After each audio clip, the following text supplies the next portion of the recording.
오늘 사무엘 상강의 25번째 그리고 사람을 사랑하신 하나님 다윗 5번째 시간이 되겠습니다. 이제 수요 예배 설교 계획을 좀 말씀을 드리자면 오늘부로 사무엘 상강의 시즌 1이 마칩니다. 시즌 1이 마치고 시즌 2를 그럼 언제 할 수 있을지는 약간은 기약이 없습니다. 다음에 글쎄요 뭐 주일날 주일 예배 때 할 수 있을지 아니면 언제 할 수 있을지 일단은 기약이 좀 없고 그래서 이제 내년부터는 내년 광고 말씀드린 대로 내년부터는 매일 성경 큐티를 본문에 맞춰서 설교를 하려고 합니다. 그래서 이제 일단 사무엘상 강해를 오늘까지 하고 그러면 앞으로 우리나라래요. 올해가 2주가 더 남았는데 그럼 2주 동안 그러면 뭘 하냐? 이게 25일이 다음 주가 성탄절이고 그 다음 주가 또 성구영신 예배인데 수요 예배가 사실 지금 이 코로나가 워낙 지금 기승을 부리고 있어서 아무래도 안전 문제도 있고 해서 여러 가지 고민을 좀 하다가 우리 방역 지침을 준수하는 의미에서 수요 예배는 없는 걸로 그렇게 하겠습니다. 그래서 2주간 수요 예배가 없고 그 대신 성탄절 예배와 좀 송구영신 예배에 집중할 수 있도록 그렇게 하겠습니다. 그래서 내년부터 이제 그 수요일 날 수요 저녁 예배 때 매일 성경 큐티 본문으로 말씀을 드리는데 그래서 이제 아침 새벽 큐티 시간에는 수요일 날은 설교가 없습니다. 우리 월요일부터 금요일까지 우리 부교육자님들이 열심히 말씀을 전해 주시는데 수요일 날은 기도 영상만 나가고 그래서 저녁 때 제가 말씀을 전하는 그런 방식으로 하겠습니다. 자, 오늘 이제 말씀을 한번 지난 이야기부터 한번 점검을 좀 해보겠는데 사울 왕이 악령에 시달렸죠. 하나님이 보내신 악한 영에 사울 왕이 막 시달리고 있었습니다. 그래서 이 악한 영을 쫓기 위한 찬양 연주자를 찾았죠. 오늘 우리 찬양팀이 정말 이렇게 찬양을 연주 잘했는데 찬양을 할 때 악한 영이 물러납니다. 찬양 연주자를 찾았는데 그래서 누가 추천을 받았습니까? 다윗이 신하들의 추천을 받아서 입성을 사울 왕에게 가게 됩니다. 근데 이제 그 사울의 집에서 이게 사울의 궁궐이라는 게 사실 이렇게 뭐 그 당시에는 이렇게 변변하게 있지 않았을 텐데 어쨌든 상주하지는 않았고 사울이 있는 곳과 자기 집을 다윗이 베들레헴을 오고 가며 사울한테 좀 있었다가 사울이 좀 상태가 괜찮으면 또 베들레헴으로 왔다가 이렇게 왔다 갔다 하면서 있었을 것으로 추정이 됩니다. 그러던 중에 블레셋 군대가 쳐들어오게 됩니다. 골리앗을 앞세우고 블레셋 군대가 쳐들어오게 되는데 뭐 골리앗의 키가 얼마 정도 됐을까 뭐 추정은 많이 사람들이 하고 있지만 아마 적어도 한 이 정도는 됐을 것으로 골리앗을 추정을 하죠. 자, 지난 시간에 했던 것 핵심이 뭐냐면 사람들이 이렇게 웅성웅성거립니다. 군대가 우리 왕이 사울 왕이 누구든지 저 골리앗을 죽이면 어떤 상을 내려준다고 했냐면 많은 상을 내려줄 뿐만 아니라 두 번째 사위로 삼는다. 왕의 사위로 삼고 세 번째 집안의 모든 세금을 면제해 주겠다고 이렇게 대단한 공약을 내세웠다라고 군인들끼리 수군수군하는 걸 듣고 다윗이 그것을 옆에서 듣고 이건 절호의 찬스다라고 묻는데 다윗이 곁에 있는 사람에게 다시 묻습니다. 저 블레셋 사람을 골리앗을 죽이는 사람들에게는 어떻게 해준다고요? 왕이 무슨 상을 내준다고요를 2번을 묻습니다. 한 사람한테 묻고 또 이걸 확인하기 위해서 다른 군인들한테 가서 또 물어요. 그러니까 다윗은 오로지 정말 인간적인 욕심은 하나도 없고 오로지 주님의 영광만을 위해서 골리앗을 싸우러 나간 게 아니에요. 사울 왕이 어떤 상을 내려주는지에 대한 관심이 많았단 말이에요. 많은 상도 주고 사위도 삼고 세금도 면제해주고 관심이 있었단 말이에요. 그 다음에 저 할례도 받지 않는 블레셋 녀석이 무엇이기에 하나님을 섬기는 군인들을 이렇게 모욕하는가라고 이렇게 묻게 됩니다. 다시 말하면 다윗은 완벽한 인간이 되려면 어떻게 됩니까? 완벽한 인간은 오로지 하나님의 영광만 바라고 뭐 왕의 사위로 삼든 뭐 세금을 면제 이런 건 아무 관심도 없고 오로지 주님의 영광만을 위해서 달려가는 게 완벽한 인간인데 그런 인간은 이 세상에 없죠. 그런 인간은 결코 이 세상에 존재하지 않습니다. 다윗은 결코 완벽한 인간이 아니고 전형적인 인간이었어요. 완벽한 인간이 아니라 다윗도 사람이니까 왕이 내려주는 상에 관심이 있었고 왕이 사위 삼는다는 것에 관심이 있었고 세금 면제해 준다는 것에 관심이 있었단 말이에요. 사람이란 말이에요. 다윗도. 다른 점이 있었다면 솔직하죠. 다윗은 결코 나는 그런 것에 전혀 관심 없다라고 얘기하지 않습니다. 솔직하게 관심을 드러내고 그러나 다른 게 있죠. 다른 게 뭡니까? 하나님을 향한 순수한 마음. 정말 비록 내가 왕이 내리는 상급에도 관심 있고 왕의 사위 되는 거 관심 있고 하지만 정말 순수한 마음. 정말 하나님의 이름을 높이고자 정말 하나님의 이름을 모욕하는 골리앗을 치고자 하는 정말 순수한 마음이 있었던 거예요. 이게 다른 거지 완벽한 인간은 결코 아니었다. 그래서 다윗이 할 수 있었다면 우리도 할 수 있다. 우리도 할 수 있다. 왜냐? 다윗은 결코 완벽한 인간이 아니었기 때문이죠. 자, 이게 지난 시간에 한 것의 이제 핵심이었는데 조금 더 나가서 보면 이 이제 그 다윗과 골리앗의 이제 이 유명한 1대1의 대결을 생각해 보면 자, 이 다윗은 용사가 아니었어요. 그 당시에는 정규 군인이 아닙니다. 다윗은 그냥 그 사울 옆에서 연주해주고 집에 가면 양치고 이런 사람이지 아주 장군도 아니었고 아무것도 아니었단 말이에요. 자, 그러면 이 시골 소년 다윗은 어떻게 골리앗과 1대1로 대결할 자격을 얻었느냐가 오늘 말씀의 굉장히 중요한 핵심이에요. 다시 한번 그 이스라엘의 장군도 아니요 아무것도 아닌 그렇다고 체격 조건이 좋은 것도 아닌 시골 소년 다윗이 어떻게 골리앗과 1대1로 대결할 수 있는 자격을 얻었을까? 이게 오늘 말씀의 핵심입니다. 먼저 등장인물 한 명 한 명 보겠습니다.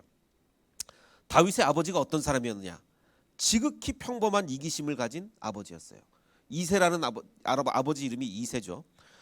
아주 대단한 아버지가 아니라 아주 평범한 아버지였어요. 지금 블레셋과 전쟁이 벌어지자 다윗 그 이새의 아들 중에 몇 명이 전쟁터에 지금 나가 있단 말이에요. 그래서 아버지 이새가 자기 아들 다윗에게 이렇게 얘기를 합니다. 야, 여기 있는 곡식을 좀 가져가라. 형들한테 좀 요즘 군대는 밥 잘 나오죠. 요즘 군대 밥 잘 나옵니다만 옛날에 이게 제대로 나왔겠습니까? 이스라엘에. 그러니까 이 사식을 좀 넣어줘라. 그래서 볶은 곡식 한 에바와 빵 10덩어리를 형들에게 좀 가져다 줘라.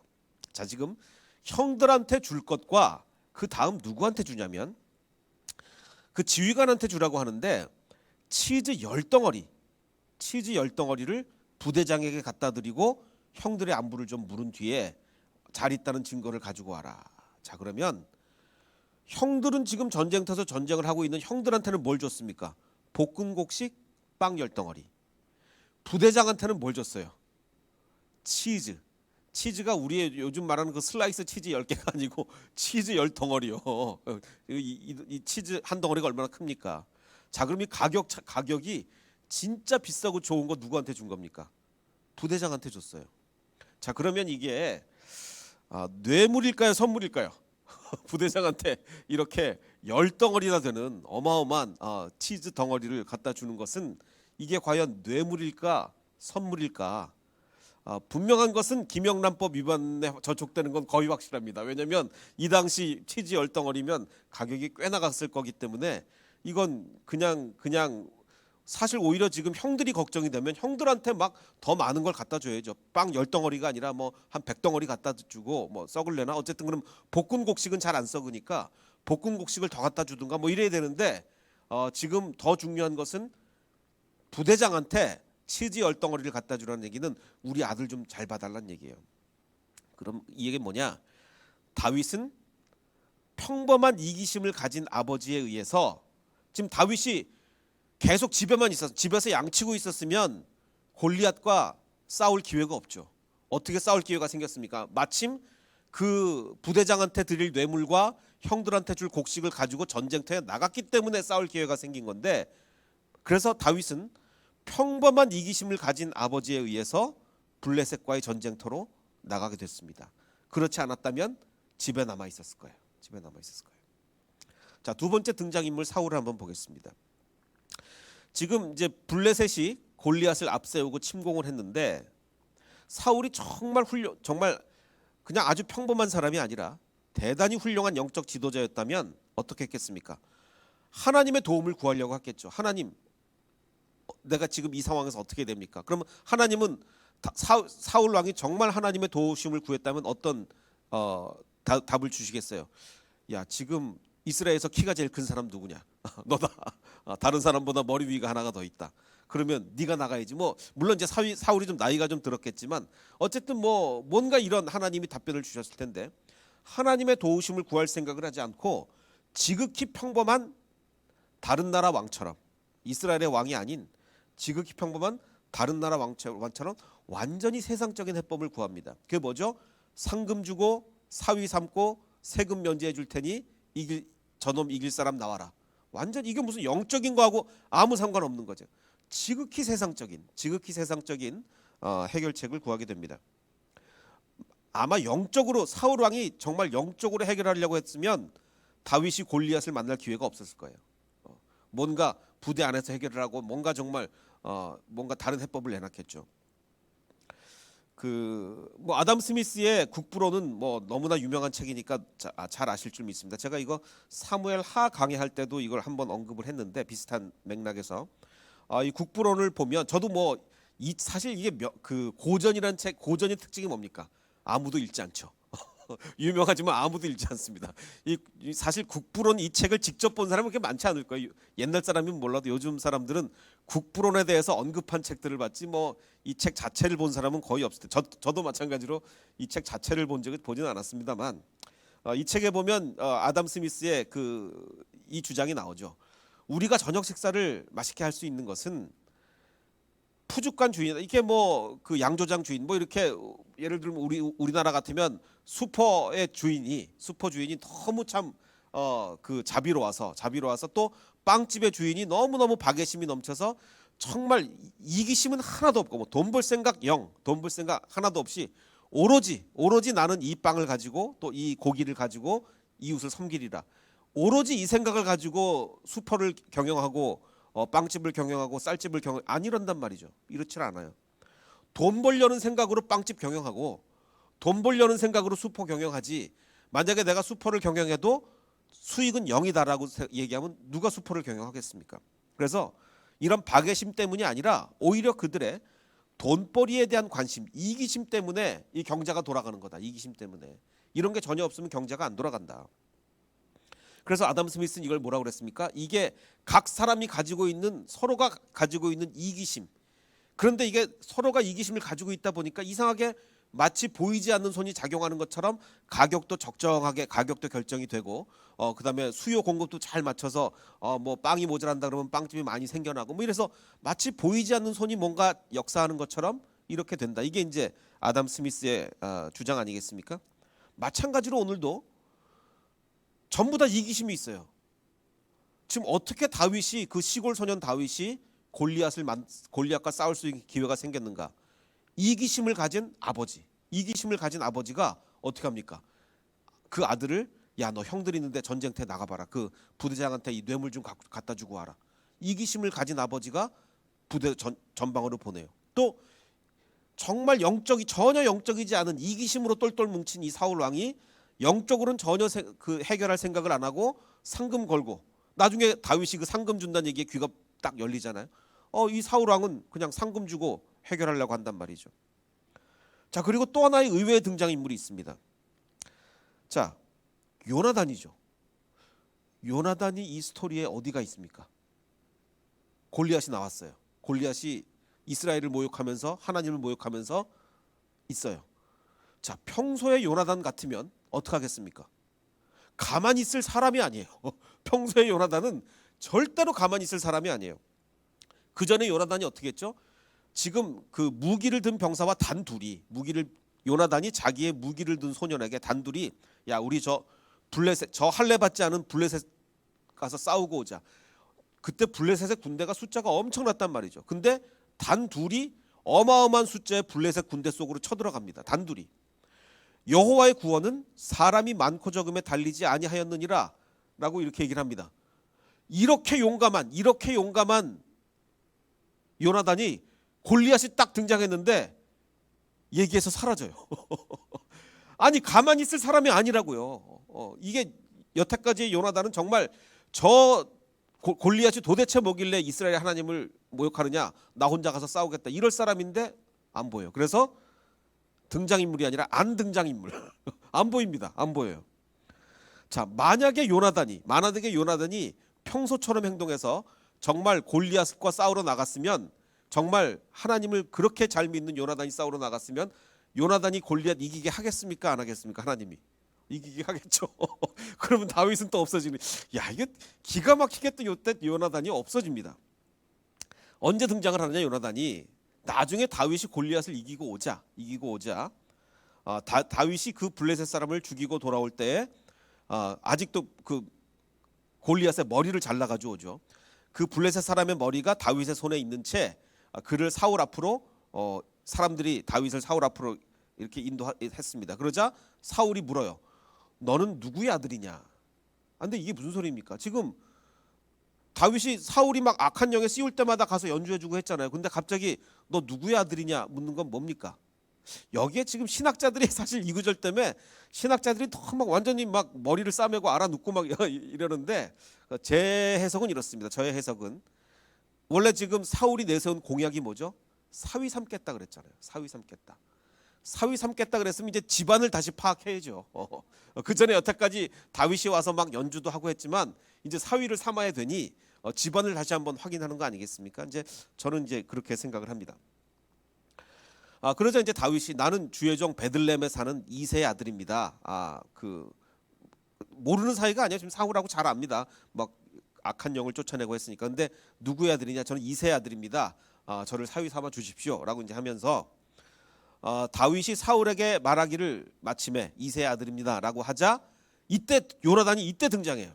요나단의 마음이 다윗의 마음과 하나가 되어 그를 자기 생명같이 사랑하게 됩니다. 자, 그래서 골리앗을 이기고 나자 침묵하던 요나단이 이때 등장. 이것도 참 기가 막힌 거예요. 요나단이 평소 요나단 같았으면 자기가 무찌르러 나갔을 텐데 정말 이상하죠. 그래서 정말 제가 제일 좋아하는 구절 성경 말씀 중에 하나가 로마서 8장 28절인데 우리가 알거니와 하나님을 사랑하는 자 곧 그 뜻대로 부르심을 입은 자들에게는 누굽니까? 다윗은 정말 하나님을 사랑하죠. 하나님을 사랑하는 다윗 즉 그 하나님의 뜻대로 부르심을 입은 다윗에게는 모든 것이 합력하여 선을 이룬다니까요. 아버지의 이기심이 합력하여 선을 이루고 사울의 영적이지 못함, 사울의 이기심이 합력하여 선을 이루고 그 영적으로 충만하던 요나단이 갑자기 사라짐에 의해서 합력하여 선을 이루는 거죠. 그래서 모든 사람의 평범한 이기심 그리고 요나단의 갑작스러운 침묵이 합력하여 또 합력합니다. 뭐까지 합력합니까? 다윗도 아까 이기심이 있었어요. 야, 이번에 내가 골리앗을 무찌르면 세금도 면제받고 왕의 사위도 되고 이 이기심이 골리앗과 싸우러 나가는데 일조를 했단 말이죠. 분명히 일조를 했어요. 하나님은 다윗의 이런 이기심까지 이용하세요. 이게 이기심이 누구에게나 있는 거기 때문에 다윗에게 돌을 던지면 안 됩니다. 다윗에게 돌을 던지는 자는 야, 너 왕의 사위 되고 싶어서 골리앗과 싸우러 나갔어? 나쁜 놈, 돈 던지는 자는 다윗보다 100배 나쁜 사람이에요. 이런 완벽한 인간은 이 세상에 없습니다. 하나님은 다윗의 이기심까지 이용하셨고 평범한 이기심이 있었으나 평범을 넘어선 믿음을 보여준 다윗이 이게 중요한 겁니다. 이기심은 평범했으나 믿음이 평범을 넘어선 거죠. 어느 누가 감히 그럼 이기심 있다고 다 나갑니까? 지금 이스라엘 군대 사람 다 이기심 있어요. 다 왕의 사위 되고 싶어하고 다 세금 면제받고 싶어요. 근데 믿음이 없으니까 못 나간 거 아니겠습니까? 그래서 평범함을 넘어선 믿음을 보여준 다윗입니다. 이게 바로 하나님의 마음에 합한 사람의 특징이에요. 야, 저 사람은 하나님의 마음에 합한 사람이니까 이기심은 1도 없을 거야. 아닙니다. 아니에요. 하나님의 마음에 합한 사람은 이기심도 있고 다 있어요.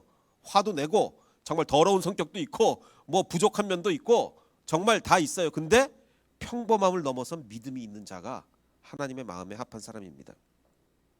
그래서 아까 얘기한 그 아담 스미스의 보이지 않는 손과 비교를 해본다면 아담 스미스가 얘기한 보이지 않는 손은 진짜로 보이지만 않는 게 아니라 없는 손이에요. 그런 손은 사실은 없어요. 근데 마치 보이지 않는 손이 있는 것처럼 가격이 적당하게 결정이 되고 수요 공급이 적당하게 맞춰지고 이게 아담 스미스의 실체가 없는 보이지 않는 손이죠. 근데 하나님의 보이지 않는 손은 뭡니까? 실존하시는 하나님의 보이지 않는 손이에요. 그 다윗의 아버지인 이새의 그 이기적인 마음, 사울의 이기적인 마음, 모든 사람의 마음을 다 조종해서 하나님의 보이지 않는 손이 다 조종해서 심지어는 다윗의 이기심까지 이용해서 결국은 골리앗과 싸우러 나가게 하는 거죠. 이게 정말 중요한 일입니다. 자, 여기서 질문 하나 드리겠습니다. 어떤 질문이냐면 우리 교육자님들, 다윗과 골리앗의 싸움에서 누가 이겼습니까? 다윗과 골리앗의 싸움에서 다윗이 이겼습니까? 확실합니까? 알고 계십니까? 예. 자, 근데 제가 왜 이걸 물었냐면 우리가 성경을 해석할 때 오늘 지금 다윗과 골리앗에 대한 지금 이 설교를 지금 여러분 듣고 계시단 말이에요. 근데 다윗이 이긴 걸 다 알아요. 이렇게 되면 성경을 해석할 때 100가지 중에 한 6, 70가지는 다 놓쳐버려요. 언제 성경을 진짜 제대로 해석할 수 있느냐? 다윗과의 골리앗의 싸움에서 누가 이겼는지 알지 못한다는 관점에서 접근을 해야 많은 것을 얻을 수가 있지. 뭐 당연히 다윗이 이긴 거 다 알고 접근하면 정말 많은 것을 놓친단 말이에요. 그래서 다시 한번 여러분께 묻겠습니다. 제 질문, 우리 교육자님들, 다윗과 골리앗의 싸움에서 누가 이겼습니까? 모른다고 그랬대요. 지금 몰라요. 우리는 모른다는 입장에서 성경을 읽어 나가야 갑자기 그동안에 눈에 들어오지 않았던 것들이 막 눈에 들어오기 시작하는 거죠. 자, 제가 이것을 왜 묻느냐? 당신이 사울이라면 다음과 같은 상황에서 다윗을 골리앗과 싸우라고 내보내겠는가? 당신이 만약에 사울이라면 다음과 같은 상황에서 야, 네가 가서 골리앗과 싸우라라고 다윗을 내보내겠는가? 어떤 상황? 골리앗이 서서 이스라엘 군대를 향하여 모욕합니다. 야, 니네는 한 사람을 택해서 나한테 보내라. 그 사람이 나와 싸워서 그 사람이 나를 죽이면 우리 블레셋이 너희의 종이 되고, 만약에 내가 그를 이겨 죽이면 너희가 우리의 종이 돼야 된다. 근데 사실 앞에 있는 가능성은 지금 거의 있습니까? 없습니까? 어떤 사람이 나와서 골리앗을 이길 가능성은 거의 없고 99.999% 지금 이 상황이 되는 거 아니에요. 어느 누가 나오든지 간에 99.9% 이 상황이 된다는 얘기는 이스라엘이 그 사람의 종이 돼야 되는 거예요. 자, 그런데 여러분 같으면 그래도 가능성이 아무리 가능성이 별로 없어도 정말 최고의 용사를 내보내겠습니까? 어디서 듣도 보도 못한 시골 소년 한 명, 최고도 왜소한 듣도 보도 전쟁이라는 건 해본 적도 없는 양치기 소년 다윗을 내보내겠어요. 왜? 양치기 소년 다윗이 나갔다가 당연히 골리앗에게 질 거고, 그러면 어떻게 되는 거야? 다윗만 지는 게 아니죠. 어떻게 돼요? 이스라엘이 블레셋의 종이 돼야 돼요. 지금 이 상황에서 제가 왜 여러분께 묻냐면, 우리는 지금 다윗이 이겼다는 걸 아니까 그렇지만, 다윗이 이긴다는 걸 모르면 사울의 입장에서 다윗을 골리앗과 싸우러 내보내겠냐고요. 절대로 안 내보내죠. 근데 도대체 무슨 일이 있었길래 다윗이 나갈 수 있었느냐? 이게 오늘 말씀의 핵심인 겁니다. 이게 정말 핵심인 거예요. 얼마 전에 그 뉴스에 많이 났는데, 그 한국관광공사가 있지 않습니까? 이제 한국관광공사에서 한국으로 여행 오세요, 막 이렇게 이제 홍보를 합니다. 그렇죠? 한국 관광, 한국 방문해, 이런 거 해가지고 막 관광 그 홍보를, 그 광고를 막 외국에다가 막 하지 않습니까?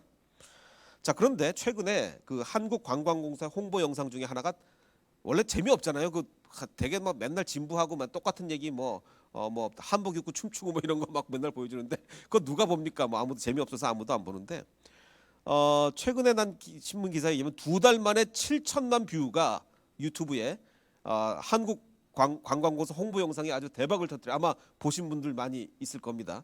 굉장히 파격적으로 만들었어요. 막 나와서 춤을 추는데 이게 우리나라 전통춤도 아니고 굉장히 파격적으로 해서, 그러자 이 전 세계 사람들이 막 엄청난 뷰를. 그래서 유튜브만 따지면 2달 만에 7천만인데 페이스북이랑 인스타그램에 다 합쳐서 뷰를 따지면 무려 3억 뷰가, 벌써 이게 몇 달 전이니까 무려 3억 뷰가 넘었다는데, 지금 12월 중순이니까 훨씬 더 한 4억 뷰 정도 이렇게 됐을려나 모르겠습니다. 어마어마한 뷰를 기록을 한 거예요. 대박이 났어요. 그야말로 대박이 났어요. 그래서 사람들이 어떻게 난리가 났냐면, 이 영상 만든 사람 보너스 줘라. 지금 한국관광공사에 지금 한국을 이렇게 잘 홍보한 적이 없었는데 몇 달 만에 3억 뷰, 4억 뷰 나오는 이 광고가 어디 있느냐. 그래서 막 보너스 주라고 난리 났어요. 그래서 누가 이런 광고를 만들었나 보니까 이분이 이렇게 만들었답니다. 자, 그런데 중요한 게 있어요. 여러분 같으면 어떤 사람한테, 물론 이 사람 정말 잘했죠. 뭐 아주 참신하게 기획을 잘해서 정말 어마어마한 실적을 올린 거예요. 정말 훌륭한 분인데, 자, 뛰어난 광고 기획자가 만들었다는 것보다 사실은 제가 볼 때는 다른 시각으로 봅니다. 더 놀라운 게 있어요. 더 상줘야 되는 사람이 있어요. 더 상줘야 되는, 이분도 훌륭하지만 누구냐?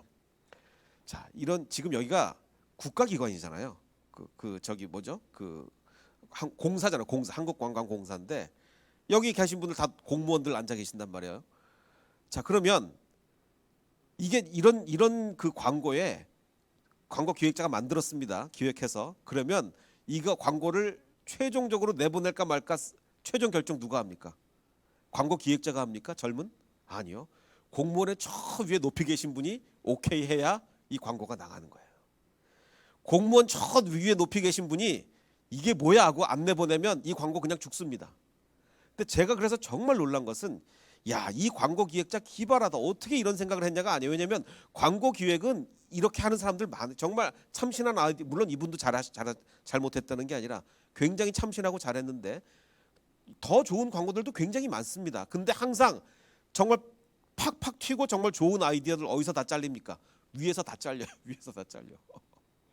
저도 늘 이제 생각을 많이 하는 게, 저도 이제 나이가 먹어가면서 감각을 잃으면 안 되겠다라는 생각에서 우리 젊은 교육자들하고 회의를 하면, 내가 저 젊은 분보다 더 젊어져야지 생각이, 맨날 이런 고민들을 하게 되는데, 더 놀라운 일은 높은 자리에 담당 공무원이 허락했다는 사실이 놀라운 거예요.